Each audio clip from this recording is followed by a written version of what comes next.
In previous parts of this course, we've talked about how risk is perceived, what it is, and how it's understood. In the next few videos, we're going to have a chat about how risk is accepted.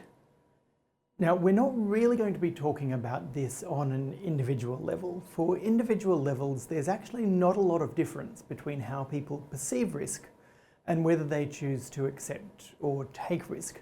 Those processes are very, very closely intertwined. We're going to be talking more about organisations and governments. So formalised processes, tools and policies for thinking about whether a risk is acceptable or not.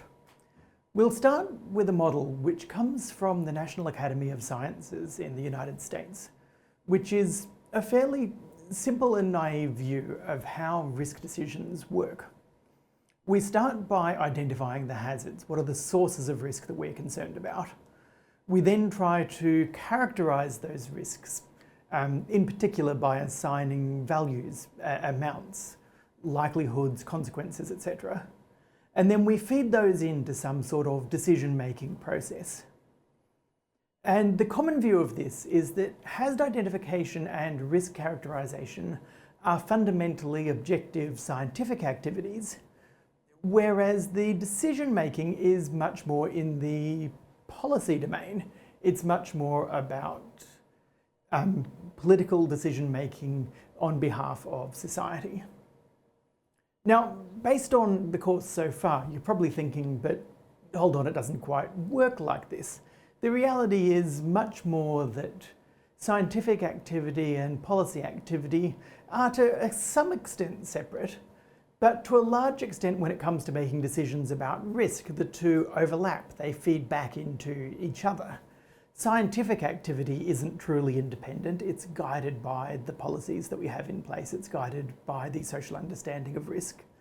And policy activity isn't totally political and social, it is driven by the real world as interpreted through the eyes of science.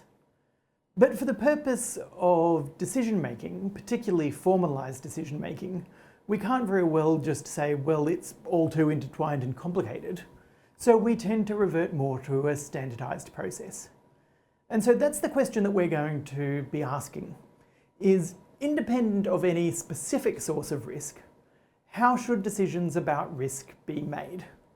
So once we get into the nitty-gritty of a particular policy like nuclear power or climate change, then the issue and the underlying facts tend to swamp the processes.